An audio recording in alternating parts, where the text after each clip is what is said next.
Hello to all nursing aspirants. I welcome you all on this platform GDC Nurses Classes. तो आज हम नॉर्सेट 8 की series continue करने वाले हैं और 100 क्लासेस चैलेंज को पूरा करने वाले हैं। तो आज की क्लास में होने वाले हैं कुछ बहुत इम्पॉर्टेंट टॉपिक और बहुत इम्पॉर्टेंट उनसे लिए गए क्वेश्चन। तो टॉपिक जो है वो हमारे ऑब्स एंड गायनी के टॉपिक है, जो होती है disease condition like ectopic pregnancy, abortion और हाइपर एमेसिस ग्रेविडेरम से हमारे most of the important question आज हम इस क्लास में डील करने वाले हैं। तो लेट्स बिगिन द क्लास। तो सबसे पहले अगर हम देखें तो हमारा फर्स्ट क्वेश्चन में पूछा है कि missed abortion is also known as. तो मिस्ड अबॉर्शन को हम और किस नाम से जान सकते हैं, ठीक है। तो पहले तो हमें ये क्वेश्चन सॉल्व करने से पहले हमें ये पता होना चाहिए कि मिस्ड अबॉर्शन क्या होता है। तो बेसिकली मिस्ड अबॉर्शन में क्या होता है कि मदर के यूट्रस में जो फीटस है वो डेड रहता है और मदर को ये इंफॉर्मेशन नहीं रहती है, ठीक है। तो जो डेड फीटस है वो मदर के वूम में प्रेजेंट रहता है, उसको बोला जाता है मिस्ड अबॉर्शन, ठीक है। तो क्या बोल सकते हैं, दूसरा नाम क्या दे सकते हैं मिस्ड अबॉर्शन को? Complete abortion. कंप्लीट अबॉर्शन क्या होता है कि जिसमें जो हमारा फीटस है या जितना भी प्रेगनेंसी प्रोडक्ट है वो सब कुछ एक्सपेल आउट हो जाता है, उसको हम बोलते हैं complete abortion. Next is inevitable abortion. Inevitable abortion देखा जाए तो ये होता है कि अबॉर्शन का प्रोसेस स्टार्ट हो जाता है लेकिन वहाँ उस लेवल तक अबॉर्शन पहुँच जाता है जहाँ से प्रेगनेंसी को कंटिन्यू नहीं किया जा सकता। तो हमारा ये ऑप्शन भी गलत हो जाता है। अब क्या उसको हम साइलेंट मिसकैरेज बोल सकते हैं? बोल तो सकते हैं। क्यों? क्योंकि साइलेंट से ही हम क्या समझ रहे हैं, अगर हम मिस्ड अबॉर्शन जानते हैं क्या होता है तो हम ये समझ सकते हैं कि मदर को ये इंफॉर्मेशन नहीं है कि उसके अंदर जो फीटस है क्या वो डेड है या लाइव है, ठीक है। तो मिस्ड अबॉर्शन में बेसिकली जो फीटस होता है वो डेड प्रेजेंट होता है, ठीक है। तो हम जा सकते हैं अपने आंसर की तरफ कि हाँ साइलेंट मिसकैरेज हम बोल सकते हैं मिस्ड अबॉर्शन को, ठीक है। सेप्टिक अबॉर्शन नहीं, सेप्टिक अबॉर्शन भी नहीं बोल सकते हैं, ठीक है। तो हमारा आंसर की तरफ बढ़े तो हमारा आंसर होगा साइलेंट मिसकैरेज, ठीक है। Missed abortion is also known as silent miscarriage. Next question अगर हम बात करें तो a state of miscarriage in which product of conception is retained inside the uterus for a variable period of time is known as. मतलब इसमें हमको ये पूछ लिया गया है कि ऐसा कौन एक स्टेज होती है मिसकैरेज की जिसमें जो प्रोडक्ट है कंसेप्शन का वो रिटेन्ड रह जाता है inside the uterus for a variable period of time is known as. मतलब कुछ समय तक जो है हमारा कंसेप्शन प्रोडक्ट जो है क्या रहता है इनसाइड द कहाँ, यूट्रस, ठीक है। तो उसको हम क्या बोल सकते हैं? तो कंप्लीट अबॉर्शन हम नहीं बोलेंगे क्योंकि पिछले क्वेश्चन में हमने डिटेल में एक बार पढ़ लिया है कि कंप्लीट अबॉर्शन क्या होता है। इनकम्प्लीट भी हम नहीं बोलेंगे, रिकरेंट भी नहीं बोलेंगे। तो इसको क्या बोल सकते हैं? Missed abortion. क्यों मिस्ड अबॉर्शन बोल सकते हैं? कि कुछ समय तक, वेरिएबल टाइम तक हमारा जो कंसेप्शन प्रोडक्ट है वो यूट्रस के अंदर प्रेजेंट रहता है, इसीलिए इसको बोला गया है मिस्ड अबॉर्शन, ठीक है। Let's see the answer. हाँ, तो हमारा आंसर जाएगा missed abortion. Next question, the inevitable abortion distinguished from the threatened abortion by. मतलब हम कैसे बोल सकते हैं जो हमारा इनएविटेबल अबॉर्शन है वो अलग है, किस तरीके से अलग है थ्रेटेंड अबॉर्शन से। तो अगर हम देखें तो इनएविटेबल में क्या होता है कि जो हमारी अबॉर्शन है वो उस तरीके से की गई है, लाइक उस लेवल पे पहुंच गई है जहां से हमारी प्रेगनेंसी जो है इम्पॉसिबल है। लेकिन क्या होता है, इसमें हमें ब्लीडिंग भी देखने को मिलती है, सर्विक्स जो है वो डायलेट भी देखने को मिलता है, ठीक है।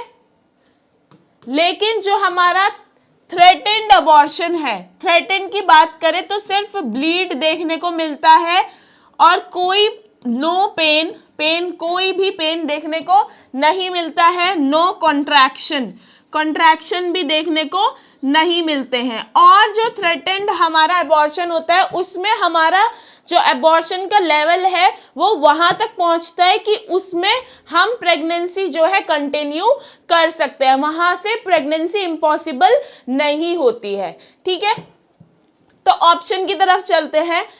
ऑप्शन हमारे हैं डायलेशन ऑफ सर्वाइकल कैनाल, की जो सर्वाइकल कैनाल है उसका डायलेट होना, रप्चर ऑफ द मेम्ब्रेन, जो मेम्ब्रेन है उसका टूट जाना, या ब्लीडिंग और यूट्राइन कॉन्ट्रैक्शन। तो अभी हमने बात करी जो इनएविटेबल हमारा अबॉर्शन होता है उसमें सर्विक्स जो है डायलेशन देखा जाता है। तो अगर बात की जाए तो हमारा answer dilation of cervix canal बिल्कुल सही जाता है।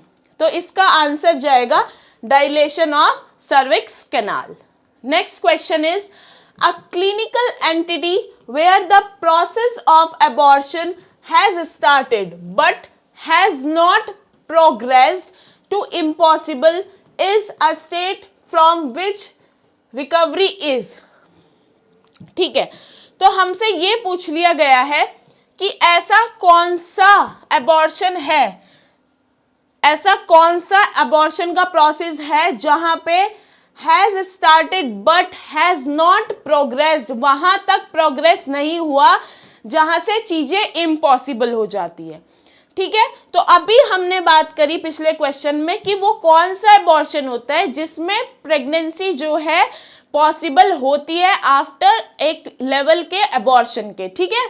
तो स्पॉन्टेनियस अबॉर्शन ये तो एक कैटेगरी है जिसके अंडर हम अबॉर्शन पढ़ते हैं, ठीक है, ये हमारा गलत हो जाएगा। थ्रेटेंड अबॉर्शन, इनएविटेबल अबॉर्शन और मिस्ड अबॉर्शन। मिस्ड अबॉर्शन में डेड फीटस मिलता है तो ये गलत है। इनएविटेबल में क्या होता है कि वहां से प्रेगनेंसी जो है इम्पॉसिबल हो जाती है, उस लेवल तक पहुंच जाती है जहां से हम प्रेगनेंसी को कंटिन्यू नहीं कर सकते हैं। तो हमारा ऑप्शन बचेगा थ्रेटेंड अबॉर्शन। तो हमारा आंसर जाता है थ्रेटेंड अबॉर्शन में क्या देखने को मिलता है कि प्रेगनेंसी जो है वो पॉसिबल हो जाती है, ठीक है। तो threatened abortion is the answer. Next question is which of the following is the method of termination of pregnancy in the second trimester, like 13 to 20 week में हम ऐसी कौन सी जो टेक्निक है वो यूज करते हैं किसके लिए, प्रेगनेंसी को टर्मिनेट करने के लिए, ठीक है।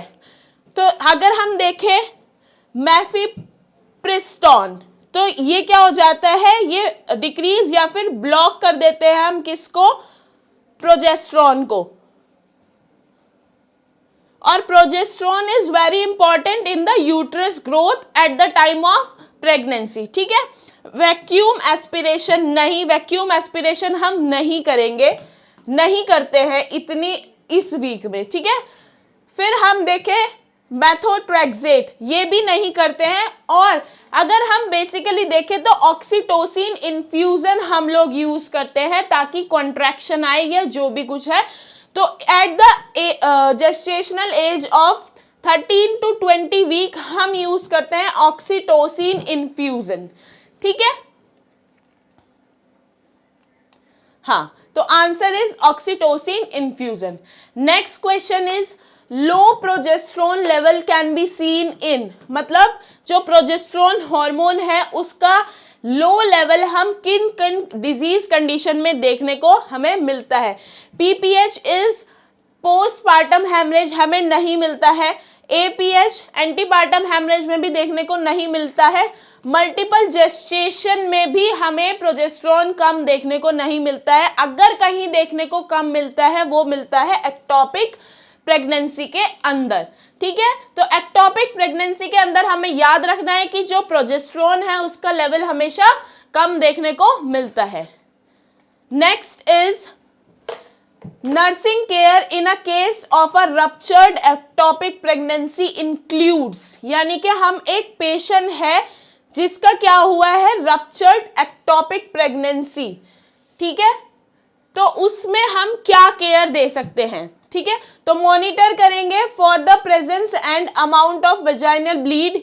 हाँ, हम क्या करेंगे कि एट द टाइम ऑफ, जब हमें पता है कि किसी को रप्चर हुई है एक्टोपिक प्रेगनेंसी, तो हम उस टाइम क्या करेंगे, मेजर करेंगे, क्या करेंगे कि कितने अमाउंट में हमें वेजाइनल ब्लीड देखने को मिल रही है, ठीक है। मॉनिटर फॉर एब्डोमिनल डिस्टेंशन, ठीक है, कि हम क्या करेंगे, मॉनिटर करेंगे एब्डोमिनल डिस्टेंशन को, और या फिर हम करेंगे मॉनिटर फॉर हाइपोवोलेमिया, यानी कि पेशेंट का जो अंदर ब्लड है उसको देखेंगे कि वो कम है या ज़्यादा है, ठीक है।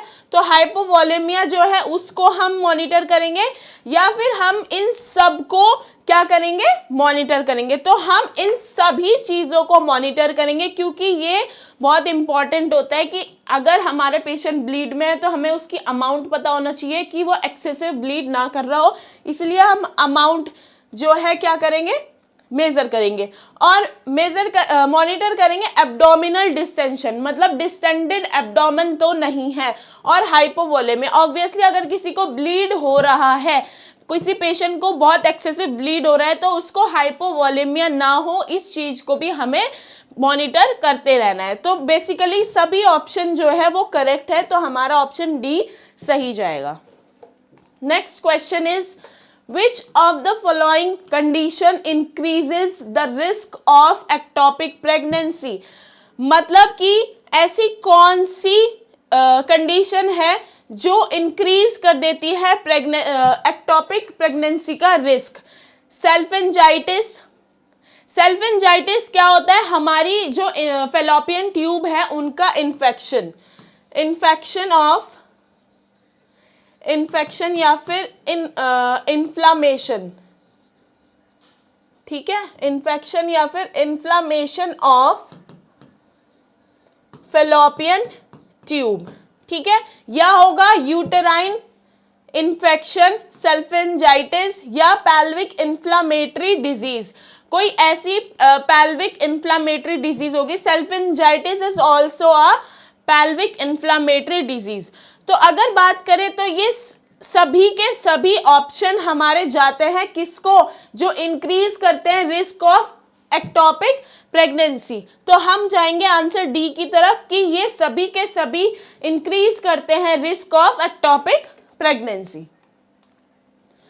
Next question is the most dependable method to diagnose ectopic pregnancy is, मतलब हम बहुत ज़्यादा डिपेंडेबल जो डायग्नोसिस बना सकते हैं एक्टोपिक प्रेगनेंसी का, वो क्या चीज़ यूज़ करके बना सकते हैं। तो अगर बात करी जाए ट्रांस एब्डोमिनल अल्ट्रासाउंड की, तो ट्रांस एब्डोमिनल अल्ट्रासाउंड में high frequency of sound wave use करके हम जो है पेशेंट के एब्डोमेन से क्या करते हैं, एब्डोमेन जो ऑर्गन है उनको असिस्ट करते हैं, उनको देखते हैं, ठीक है, ऑब्जर्व करते हैं। ट्रांस वेजाइनल अल्ट्रासाउंड, अब जो ट्रांस वेजाइनल अल्ट्रासाउंड होता है उसमें क्या करी जाती है, साउंड वेव को यूज करके पेशेंट का जो ऑल रिप्रोडक्टिव ऑर्गन है उन सबको विजुअलाइज किया जाता है, like tube, cervix, ovary and all, ठीक है। तो ये हमारा ट्रांस वेजाइनल अल्ट्रासाउंड में जाता है। Next is Doppler ultrasound. Basically Doppler ultrasound हमारा ब्लड फ्लो को देखने के लिए होता है ब्लड वेसल्स के अंदर, तो ये नहीं जाएगा। एचसीजी टेस्ट नहीं, एचसीजी टेस्ट हमारा प्रेगनेंसी को देखने के लिए है, वो इनिशियल फेज का एक पार्ट होता है।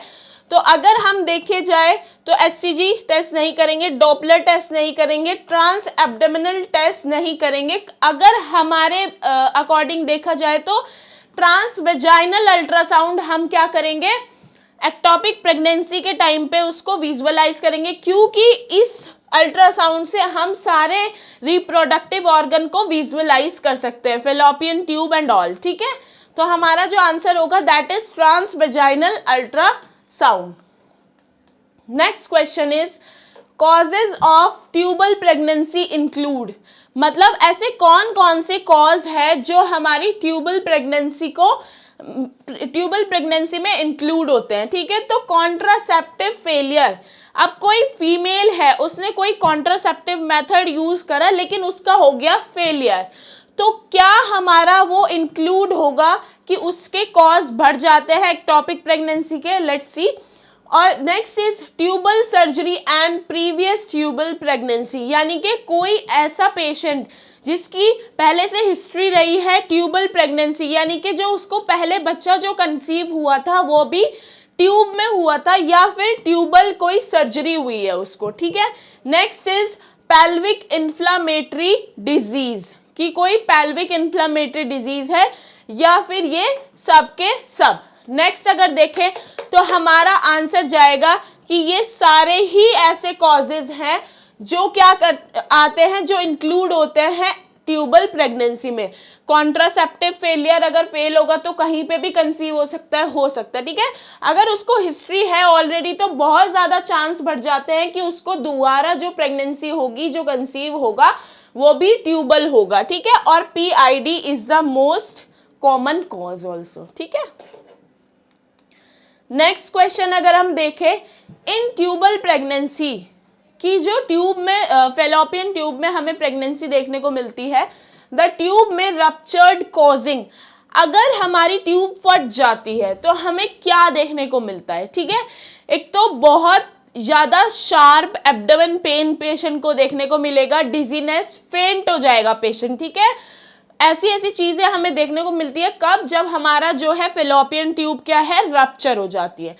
तो sudden knife like pain abdominal pain in lower quadrant, हमें नाइफ लाइक यानी कि किसी ने चाकू ऐसे यूज किया है किसी को मारने के लिए तो वैसा पेन दिखाई देगा। पेनलेस वेजाइनल ब्लीडिंग, क्या हमें क्या होगी, पेनलेस वेजाइनल ब्लीडिंग, या continuous dull pain in lower abdomen, जो लोअर एब्डोमेन है वहां पे डल पेन हमेशा प्रेजेंट रहेगा। नहीं, इंटरमिटेंट एब्डोमिनल कॉन्ट्रैक्शन, यानी कि एब्डोमेन कॉन्ट्रैक्शन हमें देखने को मिलेंगे। तो अगर हम बात करें तो हमें कॉन्ट्रैक्शन देखने को नहीं मिलेंगे। कंटिन्यूअस डल पेन तो कोई मतलब ही नहीं है अगर हमारी ट्यूब जो है वो रप्चर हो गई है। पेनलेस वजाइनल ब्लीडिंग नहीं मिलेगी।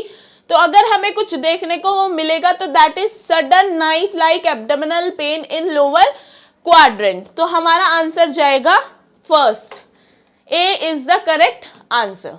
Next question is pathognomic feature of abdominal pregnancy is, अगर किसी किसी फीमेल को एब्डोमिनल प्रेगनेंसी हो गई है तो क्या उसका हमें कैसे पता चलेगा, किस तरीके से हमें क्या चीज़ ऐसी देखने को मिलेगी कि हमें उसको देख के हम बता सकते हैं कि क्या है वो एब्डोमिनल प्रेगनेंसी है। ठीक है, तो foetus appears lateral to lumbar spine on x ray, जो एक्सरे है उस पे जो फीटस है उसकी पोजीशन क्या होगी, लेटरल होगी टू लंबर स्पाइन। ठीक है, नेक्स्ट इज स्मॉल यूट्रस, की जो यूट्रस है वो स्मॉल देखने को मिलेगा। फीटस इजीली पाल्पेबल, यानी कि अगर हम फिंगर से पाल्पेट करके देखेंगे तो फीटस जो है वो इजीली पाल्पेबल हो जाएगा। पॉजिटिव प्रेगनेंसी टेस्ट, तो पॉजिटिव प्रेगनेंसी टेस्ट हमारा ऑप्शन गलत होता है और फीटस इजीली पाल्पेबल होगा, नहीं होगा, स्मॉल यूट्रस नहीं दिखेगा। अगर हमारा एक्सरे में जो फीटस है वो लेटरल पोजीशन में होएगा तो हम क्या कह सकते हैं कि एब्डोमिनल प्रेगनेंसी देखने को मिल रही है। ठीक है, तो आंसर हमारा जाएगा foetus appear lateral to lumbar spine on x ray. Next अगर हम बात करते हैं question, which among of the following is correct regarding ectopic pregnancy, यानी कि इनमें से कौन सी बात सही है एक्टोपिक प्रेगनेंसी से related. Risk for subsequent ectopic pregnancy are more, मतलब अगर एक बार एक्टोपिक प्रेगनेंसी होगी तो उसका रिस्क जो है बढ़ जाता है बार बार होने का। ठीक है, chances of infertility will increase, यानी कि जो इनफर्टिलिटी है मतलब कंसीव ना करने का या ना होने का फीमेल को चांसेस जो है, रिस्क जो है बढ़ जाएगा। हाई रिस्क फॉर एसटीडी, जो सेक्सुअली ट्रांसमिटेड डिजीज है उनका क्या है, हाई रिस्क हो जाएगा, बढ़ जाएगा risk. Use of intra uterine device is Contra indicated, यानी कि जो एक्टोपिक प्रेगनेंसी अगर हम बात करें तो उसमें ये बोल दिया गया है कि जो इंट्रा यूट्राइन डिवाइस हम यूज करते हैं कॉन्ट्रासेप्शन के लिए तो वो क्या है, कॉन्ट्रा इंडिकेटेड है। तो अगर हम देखें तो इसका आंसर जाएगा कि रिस्क बढ़ जाता है बार बार क्या होने का, एक्टोपिक प्रेगनेंसी होने का। ठीक है, तो नेक्स्ट क्वेश्चन देखते हैं। Serial HCG titre is helpful to diagnose, जो हमारा HCG होता है, ठीक है, तो उसको अगर हम बात करें कि वो किस चीज में हेल्पफुल होता है डायग्नोस करने के लिए, तो कार्सिनोमा सर्विक्स, अगर हमारे कैंसर सेल प्रेजेंट है सर्विक्स में तो, या फिर अगर हमारा कोरियोसार्कोमा है। कोरियोसार्कोमा बेसिकली कहाँ देखा जाता है, जो एमनियोटिक सैक और यूट्रस के बीच की जो लाइनिंग है उसमें हमारा कोरियो कार्सिनोमा देखने को मिलता है। ठीक है, तो कोरियोकोमा क्या होता है कि जो हमारी सेल्स होती है ना, कैंसर सेल, वो देखने को मिलती है यूट्रस में। ठीक है, मोलर प्रेगनेंसी में देखने को मिलेगा या फिर बोथ बी एंड सी। तो अगर हम बात करें HCG टाइटर हमें देखने को मिलेगा कोरियोसार्कोमा एंड मोलर प्रेगनेंसी के अंडर, तो हमारा जो आंसर जाएगा that is both B and C. Next question is hormone responsible for hyperemesis gravidarum, यानी कि हाइपरएमेसिस ग्रेविडेरम सबसे पहले हम देखते हैं तो हमारा एक हार्मोन होता है HCG हार्मोन, जो प्रेगनेंसी की इनिशियल स्टेज में जो है देखने को मिलता है। ठीक है, तो हाइपरएमेसिस ग्रेविडेरम में जो है फीमेल को बहुत ज्यादा एक्सेसिव वॉमिटिंग देखने को मिलती है, इवन इतनी एक्सेसिव कभी कभी वॉमिटिंग हो जाती है कि उसको हॉस्पिटलाइजेशन की भी नीड पड़ सकती है। ठीक है, तो अगर हम बात करें कि हार्मोन, कौन सा हार्मोन जो है वो रिस्पॉन्सिबल होता है हाइपरएमेसिस ग्रेविडेरम का, तो वो होता है HCG, ह्यूमन कोरियोनिक गोनाडोट्रोफिन। ठीक है, ह्यूमन प्लासेंटल लैक्टोजन नहीं होता है, ठीक है, प्रोजेस्टेरोन नहीं होता है और रिलैक्सिन नहीं होता है, तो हमारा जो आंसर जाएगा that is HCG, human chorionic gonadotrophin. Next question is severe vomiting in pregnancy is known as, यानी कि अगर हम बात करें कि सीवियर वॉमिटिंग हो रही है ड्यूरिंग प्रेगनेंसी तो उसको हम क्या बोलते हैं, उसको हम बोलते हैं हाइपरएमेसिस ग्रेविडेरम। ठीक है, तो अगर कोई क्वेश्चन ऐसा है, अभी हमने डिस्कस करा ऑलरेडी कि हाइपरएमेसिस ग्रेविडेरम में हमें देखने को मिलती है सीवियर वॉमिटिंग। ठीक है, और हमारे क्या देखने को मिलते हैं कि जो हमारे इलेक्ट्रोलाइट इम्बैलेंस भी देखने को मिलता है, और बेसिकली ये इनिशियल स्टेज में हमें देखने को मिलता है प्रेगनेंसी की। ठीक है, नोजिया भी होता है, लेकिन बेसिकली अगर देखी जाए तो सीवियर वॉमिटिंग पूछा है तो हम हाइपरएमेसिस ग्रेविडेरम की तरफ जाएंगे। मॉर्निंग सिकनेस भी होती है पर यहाँ ये आंसर गलत होगा। Next is persistent severe vomiting leading to weight loss and dehydration as a condition occurring during pregnancy is known as, यानी कि एक परसिस्टेंट लगातार सीवियर वॉमिटिंग हो रही है जो क्या लीड कर रही है, पेशेंट के अंदर वेट लॉस और डिहाइड्रेशन देखने को बता रही है, और इस कंडीशन को हम क्या बोलेंगे, जो अकर होती है कब, ड्यूरिंग प्रेगनेंसी में देखने को मिलती है।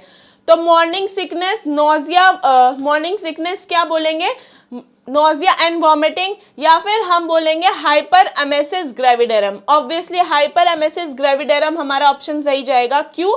क्योंकि मॉर्निंग सिकनेस होती है लेकिन ऐसे नहीं होती है कि पेशेंट को वेट लॉस या फिर डिहाइड्रेशन हो जाए। ठीक है, नोजिया वॉमिटिंग में देखने को मिलती है, पर अगर परसिस्टेंट और एक्सेसिव वॉमिटिंग सीवियर चीजों के बारे में बात करी जाए तो हमारा आंसर जाएगा हाइपरएमेसिस ग्रेविडेरम।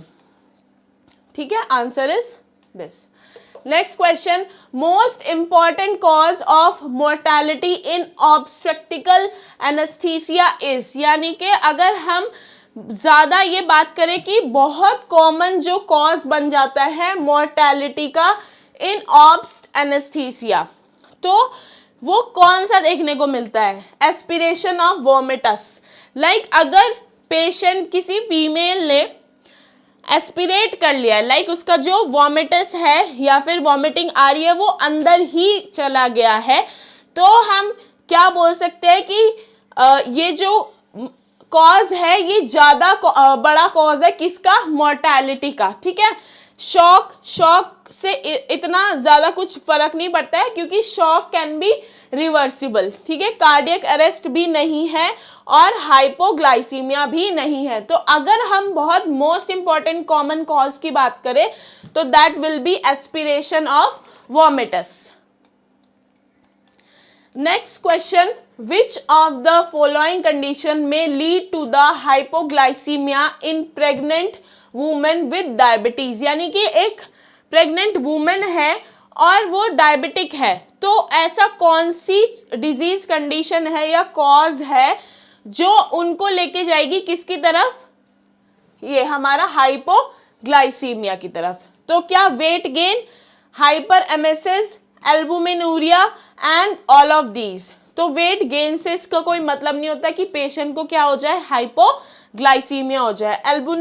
एल्बुमिनूरिया उसका कोई मतलब नहीं है, ऑल ऑफ दीज वैसे ही कट जाता है। तो हमारा जो आंसर होएगा दैट इज हाइपर एमेसिस, क्योंकि हमारी इलेक्ट्रोलाइट्स पे भी जो है सीवियर वॉमिटिंग का बहुत ज़्यादा फर्क पड़ता है। ठीक है, next question is identify the danger sign in the antenatal period, यानी कि एंटीनेटल पीरियड में कौन सा ऐसा डेंजर साइन है जो हमें देखने को मिलता है, इनमें से हमें क्या करना है? आइडेंटिफाई करना है। तो अगर हम बात करें वेजाइनल ब्लीड, अगर एंटीनेटल में हमें मतलब डिलीवरी से पहले, टर्म से पहले अगर हमें वेजाइनल ब्लीड देखने को मिलती है तो उसको हम बोलते हैं APH, एंटीपार्टम हैमरेज। ठीक है, तो ये बहुत सीवियर कंडीशन देखने को मिलती है। Blood vision and leaking of amniotic fluid, यानी कि एमनियोटिक फ्लूइड का लीक होना, ब्लड विजन होना या वेजाइनल ब्लीड होना, ये सारे के सारे ऐसे जो साइन है जो क्या है? डेंजर है, मतलब बहुत खतरनाक है। कब? एंटीपार्टम पीरियड में। ठीक है, तो हमारा जो आंसर जाता है वो जाता है all of the above. Next question is bleeding from or into the genital tract after the 28th week of the pregnancy, यानी कि प्रेगनेंसी के 28th वीक के बाद एक हमें ब्लीडिंग साइन देखने को मिल रहा है। कहाँ से? जेनाइटल ट्रैक से। But before the birth of the baby is known as, लेकिन वो बच्चा जो है अभी डिलीवर होने को नहीं है, उससे पहले हमें ब्लीडिंग देखने को मिल रही है, तो उसको हम क्या बोलेंगे?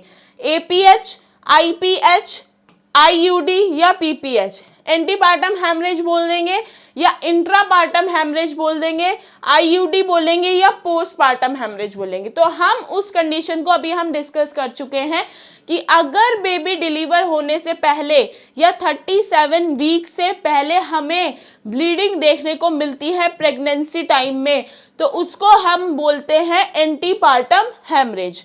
तो हमारा आंसर क्या जाएगा? Antepartum haemorrhage. नेक्स्ट इज सर्लेज, यानी कि encircling cervix with suture is done for patient with, यानी कि एक हमारा क्या है कि एनसर्किल करा जाता है, सूचर यूज करके सर्विक्स को हम क्या करते हैं? बंद कर देते हैं। क्यों? ताकि हम प्रेगनेंसी को क्या कर सके? बचा सके। ठीक है, और ये हम अगर देखा जाए तो इसमें हम मैकडोनाल्ड सूचर यूज करते हैं at 15 to 18th week of pregnancy. ठीक है, और अगर बात करें उन्हें रिमूव करने की, तो रिमूव किए जाते हैं 37th वीक पे।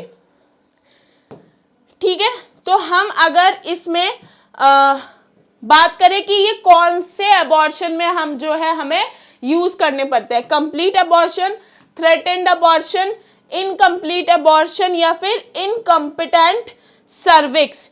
अगर बात करें तो इसमें नहीं देखने को मिलेगा, थ्रेटेंड में भी हम यूज नहीं करते हैं, इनकम्प्लीट अबॉर्शन में भी नहीं यूज करते हैं। क्यों? क्योंकि इनकम्प्लीट में हम जो बचा हुआ प्रोडक्ट है प्रेगनेंसी का उसको एक्सपेल आउट कराते हैं, उसको क्लीन करने की कोशिश करते हैं। तो जो हमारा आंसर होगा वो होगा इनकॉम्पिटेंट सर्विक्स, यानी कि अगर हमारी फीमेल का सर्विक्स जो है वो इनकॉम्पिटेंट है तो हम जो है इस प्रोसीजर की तरफ।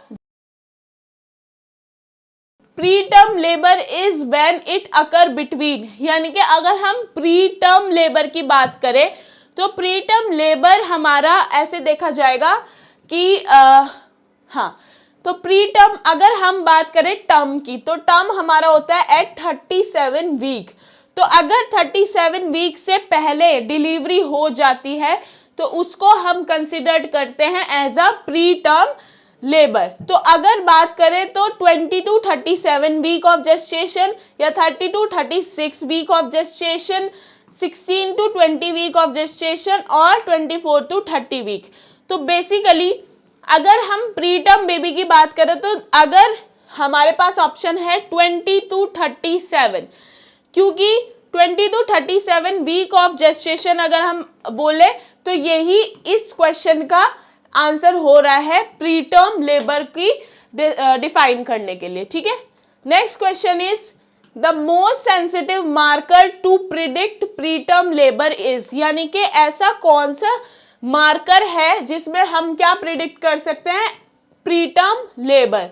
तो सीरम फेरिटिन, सीरम फेरिटिन हमारा यूज होता है आयरन का लेवल जो है मेजर करने के लिए। ठीक है, फर्निंग टेस्ट, फर्निंग टेस्ट हमारा जो है ओव्यूलेशन के टाइम पे यूज होता है, एक प्रोसीजर होता है अलग, तो ये ऑप्शन भी गलत हो जाता है।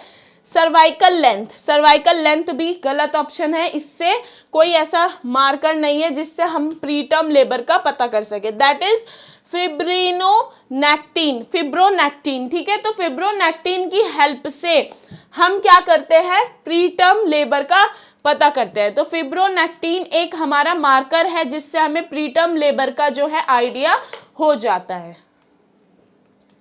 Next is presence of fibronectin protein in cervicovaginal discharge is prediction of, यानी कि अगर हमारा सर्वाइकोवेजाइनल डिस्चार्ज में फिब्रोनेक्टिन देखने को मिलता है तो हम क्या प्रिडिक्ट करते हैं उसको देख के। डिस्टोसिया, डिस्टोसिया वो होता है जब हमें नॉर्मली लेबर नहीं होता, डिफिकल्टी इन लेबर या फिर डिफिकल्ट लेबर। यूटोसिया हमारा नॉर्मल लेबर कहा जाता है जब वो सारे क्राइटेरिया फॉलो कर रहा है। ठीक है, प्री टर्म लेबर या फिर पोस्ट टर्म लेबर। तो पोस्ट टर्म लेबर नहीं, हमने अभी पढ़ा है कि ये जो हमारा मार्कर है वो हमें बताता है प्री टर्म लेबर के बारे में। ठीक है, तो हमारा आंसर जाएगा प्री टर्म लेबर की जो हमारा फिब्रोनेक्टिन मार्कर है that will help us in pre term labour. ठीक है, तो आज की क्लास हम यहीं वाइंड अप करते हैं और आज हमने बहुत इंपॉर्टेंट 25 क्वेश्चन जो है डील करे हैं और बहुत इंपॉर्टेंट टॉपिक, बहुत इंपॉर्टेंट डिजीज कंडीशन से रिलेटेड। ठीक है, तो इन क्वेश्चंस को आप बहुत अच्छे से पढ़िए क्योंकि हो सकता है हमें एग्जाम में कोई ना कोई देखने को मिल जाए। तो इस क्वेश्चन से इन क्लासेस से रिलेटेड कोई भी क्वेरी है तो हमारे व्हाट्सएप और टेलीग्राम चैनल से आप कनेक्ट हो सकते हैं, वहाँ पे सभी नोट्स और सब कुछ अवेलेबल है। और मिलते हैं नेक्स्ट क्लास में। Thank you so much.